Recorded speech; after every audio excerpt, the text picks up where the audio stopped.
Forza Motorsport's always been a series about innovation. We always want to push the racing genre, so we've made huge improvements because we want to get people excited about cars in general. The Alps is the ultimate driving road because it's set in a beautiful location and the ribbon has been hand-tuned over months of testing to make sure that it's just the right balance of speed, challenge, fun in a wide variety of cars for a wide variety of players. Because we're a virtual game, nobody's going to get hurt. Since we're not concerned about driver safety, we can go to these epic places like the Bernese Alps and build basically the world's best driving roads, and we have total creative freedom. We actually looked at 15, 30 different locales, and the Alps is just the most epic.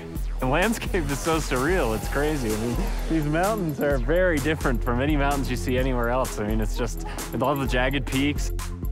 We are on part one of a trip that will take us through Switzerland and Italy as the guys from Turn 10 gather source material and basically inspired by the entire trip.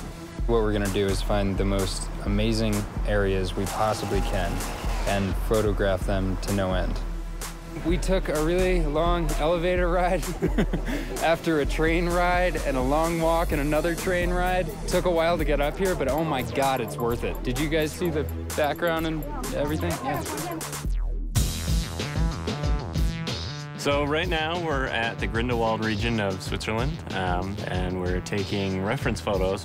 We mount a camera to a tripod on a panorama head. The panorama head enables us to take pictures in different increments and multiple exposures. We stitch them all together and then we get an HDR. An HDR is high dynamic range image. Each frame that we do it at multiple exposure. So when you stitch it all together later, you can slide through all the different exposures. So you can go from a very dark scene with a little pinpoint where the sun is all the way up to a very exposed image. And that way it gives us the full range to play with when we go to make our sky domes later. We have a pretty long production cycle, so it'll probably be about a year of full production once we get home. So we bring back all of our reference, we start modeling rough landscapes that existed there so they're fairly accurate, but we're not bound to recreate it perfectly as it exists because there isn't a track there. But we want it to be believable. It needs to fit with the other real racetracks in the game. So we create a whole backstory about how the Bernese Alps came to be. It started off as a ski resort, and roads were built for workers in the wintertime, and then this rich entrepreneur bought it and tried to build a racetrack there, but it got shut down.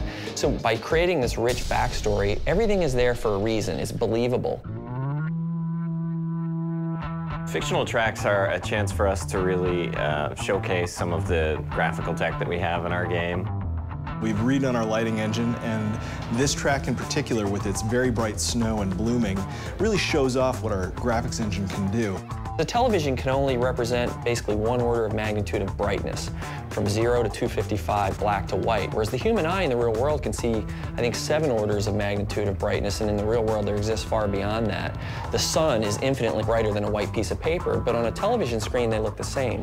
Well, we found a way to basically reverse engineer that at full HD resolution on the Xbox 360. So what we do is we captured high dynamic range images of the world, and that gets baked back into the lighting and the reflections on the car, which means the sun is order of magnitudes brighter than a white piece of paper and is brighter than gray asphalt, which basically makes the cars look really grounded in the environment. We've traveled thousands of miles, we worked thousands of hours, and here it is, the Bernese Alps track in Forza 4.